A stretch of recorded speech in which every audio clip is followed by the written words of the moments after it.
আসসালামু আলাইকুম। আসসালামু আলাইকুম। প্রিয় ভাই ও বোনেরা, আশা করি যে যেখানে আছেন ভালো আছেন। আলহামদুলিল্লাহ আমরাও ভালো আছি। অনেক দিন পর ক্যামেরার সামনে আসা, আসলে এইভাবে ভিডিও বানানো হয় না, অনেক দিন আগে বানাইছিলাম। তো আজকে একটা খুশির সংবাদ আর একটা দুঃসংবাদ, দুইটাই আছে। যাই হোক, তো খুশির সংবাদটা শেয়ার করি, দুঃসংবাদটা অন্য একদিন শেয়ার করব। সেটা হইলো, আজকে কই গেছো? হসপিটালে। এটা কি একটা খুশির খবর হলো? আজকে সেটা হলো, আজকে কান্তাকে নিয়ে হসপিটালে যাওয়া হয়েছিল। ওখানে কোনো ভিডিও নাই, যাই আলট্রাসোনোগ্রাফি করা হয়েছে কান্তার। কান্তার লাস্ট প্রায় 4-5 মাস যাবে, মানে প্রথমবার যে বাবু পেটে আসার পর প্রথমবার আমরা ডাক্তার কাছে না, আরেকবার গেছিলাম, কিন্তু আরেকবার যাওয়া হয়েছে, কিন্তু এইবার আলট্রাসোনোগ্রাফি করা হয়েছে নাকি বাবুর উদ্দেশ্যে যাওয়া হয়েছে এবার। হ্যাঁ, তো লাস্ট 5 মাস যাবতেই আসলে কান্তা খুবই অসুস্থ শারীরিকভাবে। তারপরও বাড়িতে অনেক কাজকর্ম আপনারা দেখতেছেন, অনেকে বিল্ডিংয়ের কাজ চলতেছে, এছাড়াও আরও অনেক কাজকর্ম, তো সেগুলো করতে হয়। সেগুলো রান্না বাড়া এটা ওইটা করতে হয়। তো ওদিক দিকে এমনি দুর্বল, আরও দুর্বল হয়ে যায় আর কি। দাদার কথা ধরে রাখছে। হ্যাঁ, আসলে দুর্বল বলতে বুঝাইছি অনেক, মানে শারীরিকভাবে মানে খুব দুর্বল আর কি। তো আমার দাদা ছিল যখন জীবিত ছিল, তখন এই দুর্বল বলতো না, বলতো দুর্বল। তো যাই হোক, অনেক দুর্বল ছিল। তারপর কি করার, আসলে বাধ্য হয়েই করতে হইতেছে, কিছু করার নাই কি। যাই হোক, মনে হয় কলমের কাজ শেষ, সিঁড়ির কাজ চলতেছে। তো ইনশাল্লাহ ছাদ ঢালাইটা দেখি রোজার ভিতরেই দিয়ে দিব। তো তারপরে দেখা যায় আবার মোটামুটি পরবর্তী ধাপে আবার দেখা যায় কি করা যাক। যাই হোক, এক কথার ভিতরে আরেক কথায় চলে গেছি। তো মানসিকভাবে শারীরিকভাবে অনেক অসুস্থ কান্তা ছিল, আর এখনও আছে। তো আর এটা আমাদের বেবি কি পেটে আসার পরে এই প্রথম আলট্রাসোনোগ্রাফি করা হয়েছে না। তো ডক্টর কি বলল সেটা আসলে কান্তাই বলবো, কান্তার মুখ থেকে শুনবো। আর আপনারা সকলেই দোয়া করবেন যাতে সুস্থ থাকে। আর জানেন না, ওর মাথায় সমস্যা বিগত অনেক দিন থেকেই। তো আরো বেশি হবো ওই সময় তো মাথায়, তো এখনো মাথায় সমস্যাটা আছে আর কি, মাথার সমস্যাটা যায় না। আর এই সময় একটু অসুস্থ থাকা এটাই স্বাভাবিক। তো ধীরে ধীরে সমস্যা যায় না, না করছে মাথার সমস্যা যায় যদি আমি কোনো টেনশন বা কোনো কিছু না হয়, মানে বা তার সাথে বা অন্য কারোর সাথে যদি আমার সাথে কোনো রাগারাগি বা ঝগড়াঝাটি না হয়, একদম ভালো থাকি, তাহলে আমার কোনো মাথা ব্যথাই থাকে না। কিন্তু যখন একটু টেনশন মাথায় নেই, তখনই আমার মাথা ব্যথা শুরু। তো এটার মতলব তোমার লগে আমার লগে খালি একসার মারামারি ধরাধরি হয়, কিলাকিলি গুতাগুতি। তার কথা একা বলি নাকি, মানে এটা একটা কথার কথা বললাম। তো তোমার লগে আমার লগে প্রচুর জ্বরগা হয়, আর ওই জ্বরগার কারণেই তোমার মাথায় সমস্যা হয়। আর একসাথে থাকলে জ্বরগা হইবে, এটা স্বাভাবিক, জ্বরগা তো হইবেই। ফোনের ভিতর কি হয় নাই, বিদেশ থাকতে কি হয় নাই? হইছে, এখন বিদেশ থাকতে আর বেশি তো এখন হয় না, এখনো হয়, কম হয়। জ্বরগা তো ভালো, তো বুঝছো, জ্বরগা হইলে কি হয় জানো, একজন আরেকজনের প্রতি মহব্বত বেশি হয়। বেশি মহব্বত ভালো না। হ্যাঁ, বেশি মহব্বত করে কি মরিয়া গেল? জ্বরগা কালকে ভুলে যাবে না, জ্বরগা করবে না, কোনো মহব্বতই থাকবো না, বুঝছো। শুধু মহব্বত করলে হইব না, সুখ দুঃখ উভয়, মানে দুটোটা দিকেই থাকতে হইব। শুধু যদি সুখেই থাকো তো কিন্তু দুঃখের মর্ম বুঝবা না, আবার যদি দুঃখেই থাকো সুখের মর্ম বুঝবা না। তো মাঝে মাঝে জ্বরগা বিবাদও করতে হইব, আবার মাঝে মাঝে হাসি ঠাট্টা আনন্দ উল্লাসের ভিতরে জীবন পার করতে হইব। এটারই বলে বা জীবন, বুঝতে পারছো। তো যাই হোক, ডাক্তারে বলছেন না মোটামুটি ভালো আছে সব কিছুই, কোনো অসুবিধা নাই, তবে কিছু ওষুধ দিছে সেগুলো নিয়মিত খাইতে বলছে। আর বেবি হওয়ার একটা ডেটও দিয়ে দিছে যে কতদিন পরে। না ডেট বলবো না, ডেট অবশ্যই সময় আসলে তো তারা জানবেই যারা নিয়মিত ভিডিও দেখে। আর কোনো অসুবিধা নাই ইনশাল্লাহ। ডেট যে ডেট দিস ওই ডেটের 1 সপ্তাহ আগে যেতে বলছে, কারণ এটা দ্বিতীয় সিজন না। হ্যাঁ ডেটের 1 সপ্তাহ আগে যেতে দুইটা জমজ বাচ্চা হয়ে যেত, 2বারে 4 হয়ে যেত। পারবো কেন আপনি? একটা আদিয়ান যখন ছিল পেটে ছিল তখন 1.5 মাস না 2 মাসের তখন গেছে বিদেশে। আর আসছে যখন আদিয়ানা 6 মাস তখন। তারপরে আইসা আবার কয়দিন 25 দিন না ছিল, কয়দিন আছে 1 মাস। আবার যাইয়া 1.5 বছর না 2 বছর সময় যেন আইসে। তো এটা মানে বাচ্চা কাছে পালা কত কষ্ট। এটার মানে বুঝাইতে চাইতেছো যে আমি তোমার সুখ দুঃখ কোনো কিছুই সাথে পাইলাম না আর কি। তো এই যে সিজারের সময় যেই কষ্ট করছি ওই কষ্ট আমার মনে পড়ে এখনো। আদ্যতা করে কে মোবাইল রাখলে একটু ধরো না, মনে পড়লে এখনো আমার চোখ দিয়ে পানি আয়া পড়বো। পরে অনেকে কমেন্ট করবো, এবং কি আমার নন্দে জামাই ছোট নন্দে জামাই মাঝে দিন কমেন্ট করছে, আমি দেখছি ভাবি অনলাইনে কান্নাকাটি করা ঠিক না, মানুষ খারাপ বলবো। তা আসলে সত্যি কথা, মানুষ খারাপ বলে, কিন্তু কিছু কিছু সময় আছে চোখ দিয়া যদিও বলি যে কান্না করবো না, কিন্তু চোখ দিয়ে এমনি পানি বের হয়ে যায়। করোনা গেলাম এটা কথা ঠিকই কিছু আসলে সব জিনিস সোশ্যাল মিডিয়া দেখানো ঠিক না। কিছু কিছু জিনিস আছে দেখাইতে হয়, আবার কিছু কিছু জিনিস হাইড করতে হয়।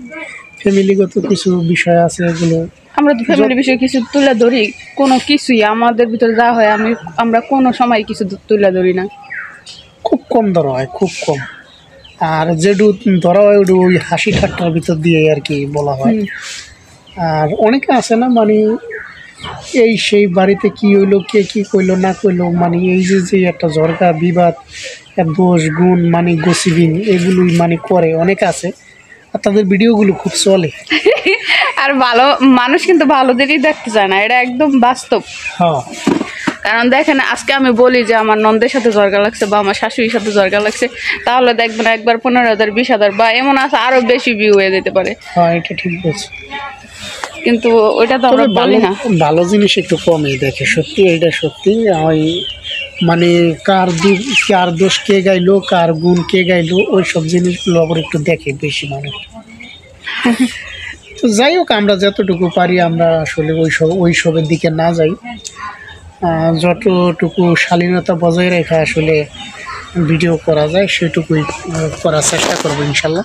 আর ভিডিও তো অ্যাকচুয়ালি রেগুলার দেওয়া হয় না, সময় সুযোগও হয় না, তাছাড়া আবার নিজেরও তেমন একটা আমি আবার একটু কাজকর্ম আসলে করা হয়, এই কারণে আবার একটু সময় দিতে পারি না।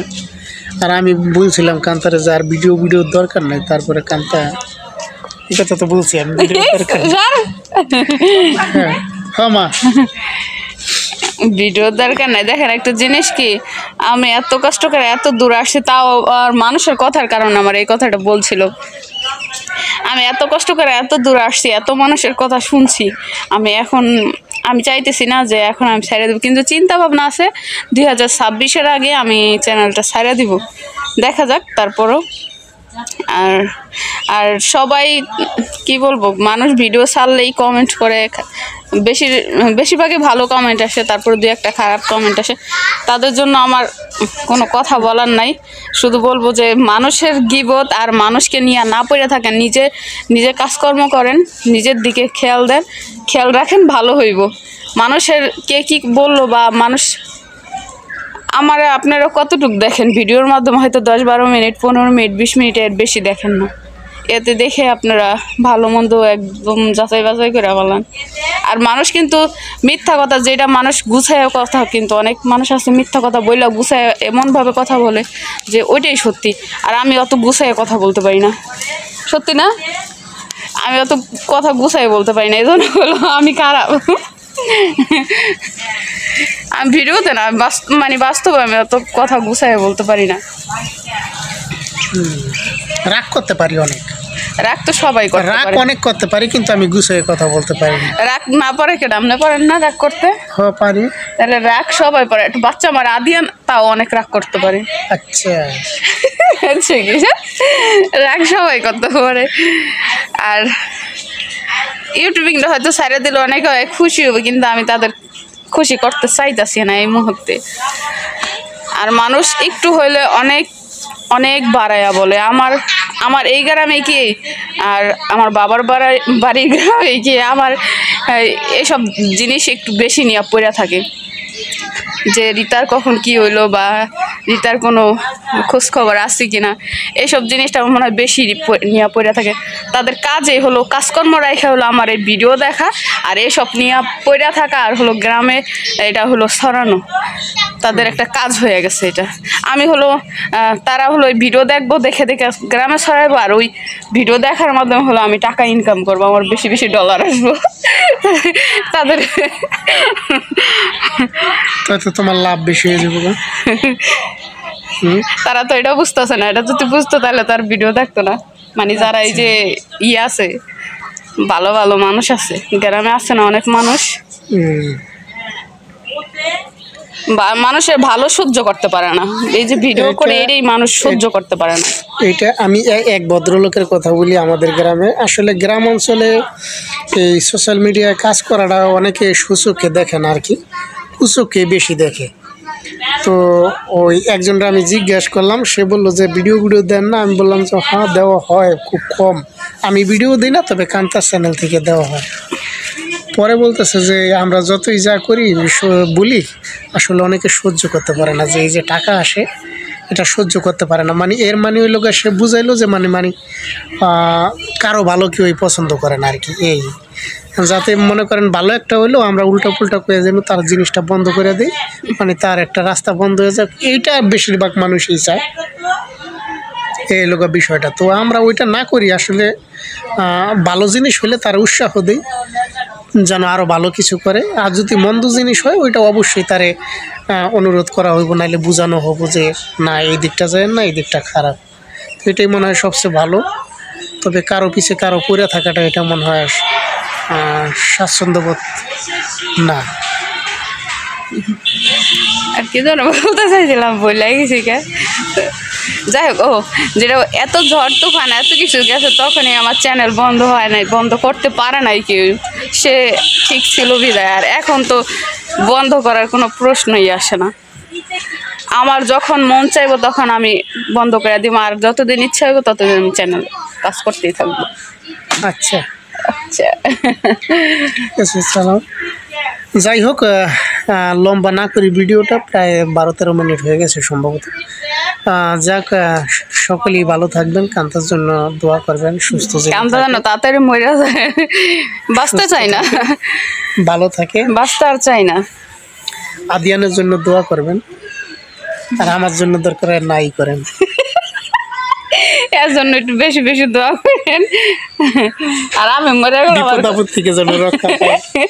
আজকে অলরেডি একটা বিপদে পড়ে গেছিল, অন্য এক সময় আপনাদের সাথে শেয়ার করব।